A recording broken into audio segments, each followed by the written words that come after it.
நமச்சிவாய வாழ்க. நாதன்தாள் வாழ்க.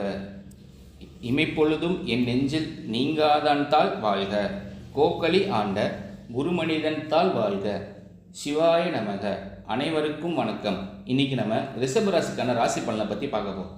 மார்ச் மாதம் 3ஆம் வாரத்தில் திருக்கணித பஞ்சாங்கத்தின்படி நவகிரகங்களின் சஞ்சாரத்தை பார்த்தால் சூரியன் மீன ராசியில் இருக்கிறார். செவ்வாய் வக்கரகதியில் மிதுன ராசியில் சஞ்சரிக்கிறார். 24ஆம் தேதி செவ்வாய் வக்கர நிவர்த்தி அடைகிறார். புதன் மீன ராசியில் இருக்கிறார். 15ஆம் தேதி வக்கரகதி அடைகிறார். ரிஷபத்தில் குரு சஞ்சரிக்கிறார். சுக்கிரன் மீன ராசியில் நிற்கிறார். 1ஆம் தேதி வக்கரகதி அடைகிறார். சனி பகவான் கும்பத்தில் அமர்ந்திருக்கிறார்.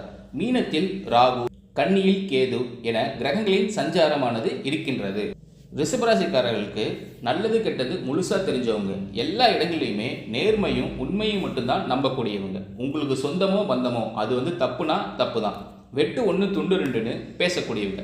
ஒருத்தர் உங்களை பஞ்சாயத்து கூட்டிகிட்டு போகிறாங்க அப்படின்னா நீங்கள் அவர் பக்கம் சப்போர்ட் பண்ண மாட்டீங்க. எந்த தரப்பில் நியாயம் இருக்குதோ அங்கே தான் நீங்கள் சப்போர்ட் பண்ணுவீங்க.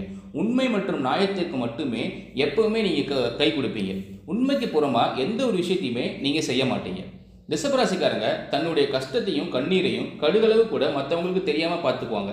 இதனால் பார்க்குறவங்க எல்லாருமே ரிஷபராசியா அவங்களுக்கு என்னப்பா சூப்பராக இருக்காங்க, அவங்களுக்கு என்ன குறைச்சல் அப்படின்னு தான் நினச்சிட்டு இருக்காங்க. ஆனால் சாப்பாட்டுக்கு கூட கஷ்டப்படுறது உங்களுக்கு மட்டும்தான் தெரியும். கஷ்ட காலத்தில் திரும்பி பார்க்க கூட ஆள் இருந்திருக்க மாட்டாங்க. ஏதோ தட்டு தடுமாறி எந்திரிச்சு நிற்கிறப்ப குறை சொல்கிறதுக்கு மட்டும் நிறைய பேர் தேடி வருவாங்க. ரிஷபராசிக்காரங்க புதுமையான சிந்தனைக்கு சொந்தக்காரங்க. பூ போல மனசு, கோபத்தை மறைச்சிட்டு சிரிப்பை மட்டுமே காட்டக்கூடியவங்க. உங்கள் சொந்தக்காரங்க நண்பர்களுக்கு ஒரு தேவை இருக்குது அப்படின்னா உங்களை தேடி வருவாங்க.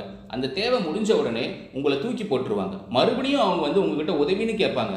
ஆனால் அப்போ கூட நீங்கள் அவங்க பண்ண துரோகத்தை எல்லாமே மறந்துட்டு அவங்களுக்கு மீண்டும் உதவி செஞ்சு ஏமாறக்கூடியவங்க தான் ரிஷபராசிக்காரங்க.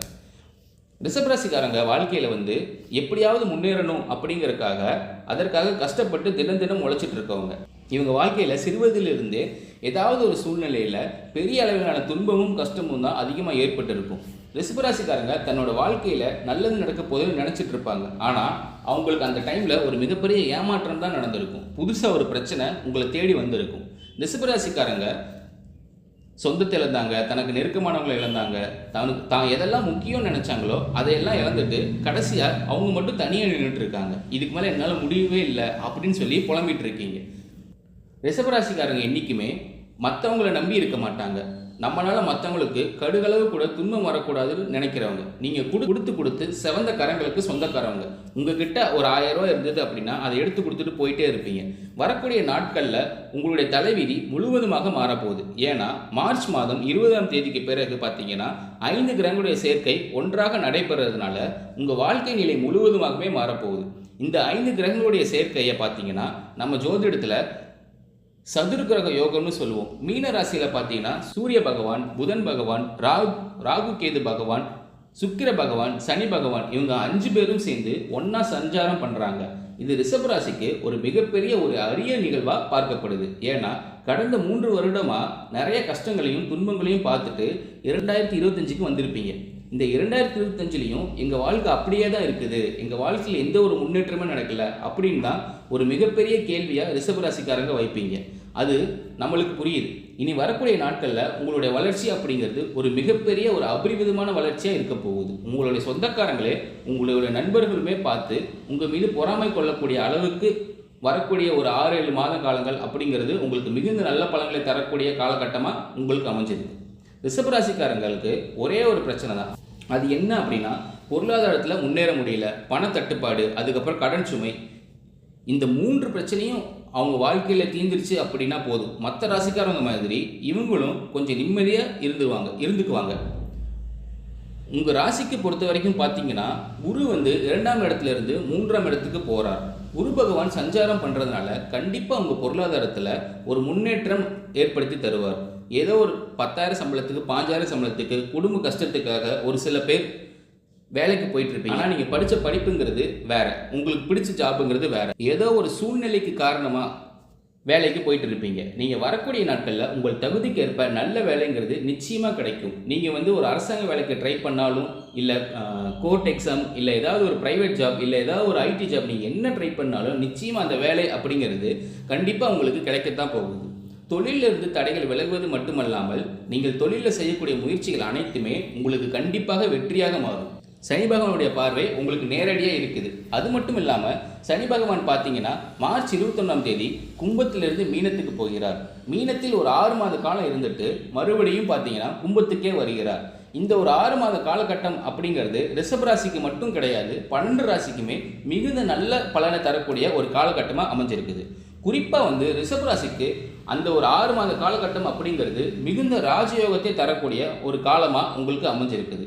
பொருளாதாரத்தில் நல்ல ஒரு முன்னேற்றம் இந்த 6 மாத காலம் அப்படிங்கிறது கண்டிப்பாக உங்களுக்கு இருக்குது. வரக்கூடிய நாட்களில் கேதுவால் உங்களுடைய செல்வாக்கு உயரும், உடல் ஆரோக்கியம் மேம்படும், சங்கடங்கள் வாழ்க்கையில் முழுவதுமாக நீங்கும். மறைமுகமாக உங்கள் தொழில் வாழ்க்கையிலும் சரி, உங்கள் இல்லற வாழ்க்கையிலும் சரி, சில நபர்கள் வந்து பிரச்சனை பண்ணிட்டு இருந்திருப்பாங்க. இனி வரக்கூடிய நாட்களில் அவர்களுடைய தொந்தரவு அப்படிங்கிறது இருக்காது. நன்றாக வேலை செய்த நபர்களுக்கு நீங்களும் ஒரு கம்பெனியில் கிட்டத்தட்ட 8-9 வருஷமாக வேலை செஞ்சுருப்பீங்க. ஆனால் வந்து உங்களுக்கு அப்புறம் வேலைக்கு சேர்ந்தவங்களுக்கு பதவி உயர்வு, சம்பள உயர்வு எல்லாமே கிடச்சிருக்கும். இதை பார்க்குறப்ப மனதளவில் அதிகமாக வேதனைப்பட்டு இருந்திருப்பீங்க. நம்மளும் இரவு பகல் பார்க்காம வேலை செய்கிறோம், நம்ம சொந்த கம்பெனி மாதிரி நினச்சி வேலை செய்கிறோம், எந்த ஒரு அங்கீகாரமே கிடைக்க மாட்டேங்குது அப்படின்னு நினச்சிருப்பீங்க. வரக்கூடிய நாட்களில் நீங்கள் வேலை செய்யக்கூடிய இடங்களில் பதவி உயர்வு, சம்பள உயர்வு போன்ற எல்லாமே கிடைக்க போகுது.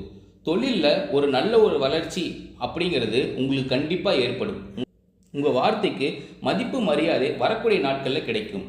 சிலர் நீங்கள் எதிர்பாராத உயர்வுக்கு கண்டிப்பாக அடைய போகிறீங்க. தொழிலில் இருந்த தடைகள் விலகுவது மட்டுமல்லாமல் தொழிலில் நீங்கள் செய்யக்கூடிய முயற்சிகள் அனைத்துமே உங்களுக்கு வெற்றியாக மாறும். உற்பத்தியில் இருந்த தடைகள் நீங்கி தொழிலை விரிவு செய்வீங்க. வரக்கூடிய நாட்களில் உங்களுக்கு விற்பனை அதிகமாக இருக்கும். கடந்த 3 வருஷமாக வந்து பிஸ்னஸ் பண்ணுவீங்க. பிஸ்னஸில் பெருசாக வந்து எந்த ஒரு லாபம் அப்படிங்கிறது வந்திருக்காது. கடை வாடகை முதலுக்கே இது சரியாக போயிட்டு இருந்திருக்கும். ஒருவேளை கடன் அடைச்சி ஏதாவது டெவலப் பண்ணலாம்னு பார்த்தா கடந்த 3 மாதத்தில் எந்த ஒரு இதுவுமே நடந்திருக்காது. வாழ்க்கை அப்படியே தான் இருந்திருக்கும், தொழில் அப்படியே தான் இருந்திருக்கும். சரி, பிஸ்னஸை க்ளோஸ் பண்ணலாம் அப்படிங்கிற மைண்ட் செட்டில் தான் நிறையா ரிஷபராசிக்காரங்க இருப்பீங்க. இனி வரக்கூடிய நாட்களில் எடுத்துக்கிட்டீங்க அப்படின்னா கண்டிப்பாக உங்கள் தொழில் முன்னேற்றம் அப்படிங்கிறது படிப்படியாக உருவாகி உயர்வுக்கு போக போகுது. நீங்கள் செய்யக்கூடியது சின்ன தொழிலோ பெரிய தொழிலோ நல்ல ஒரு வளர்ச்சி அப்படிங்கிறது உங்களுக்கு வரக்கூடிய நாட்களில் இருக்கும். ரிஷபராசிக்காரங்க சனி பயிற்சிக்கு அப்புறம் பயப்படுறது என்ன அப்படின்னா ராகு கேது பயிற்சி நினச்சிடலாம். ஏன்னா சனி பகவான் வந்து நல்லது பண்ணுவாரா கெட்டது பண்ணுவாரான்னு ஈஸியாக கண்டுபிடிச்சிடலாம். ஆனால் ராகு கேது என்ன பண்ணுவார்னே தெரியாது, அதை கண்டுபிடிக்கவும் முடியாது. ஆனால் இவங்க 2 பேருமே சேர்ந்து வரக்கூடிய நாட்களில் ரிஷபராசிக்கு மிகுந்த நல்ல பலன்களை மட்டுமே தரப்போகிறாங்க. அதனால் பெருசாக அச்சப்பட தேவை கிடையாது. உங்களுக்கு மார்ச் 21ஆம் தேதி வந்து சனி பயிற்சி நடக்க போகுது. மே 14ஆம் தேதி குரு பயிற்சி நடக்க இருக்குது. மே 18ஆம் தேதி ராகு கேது பயிற்சி நடக்க இருக்குது. இந்த ஆண்டில் 3 பயிற்சியுமே நடக்க இருக்கிறதுனால பொருளாதாரத்தில் நல்ல ஒரு முன்னேற்றத்தை அடைவீங்க.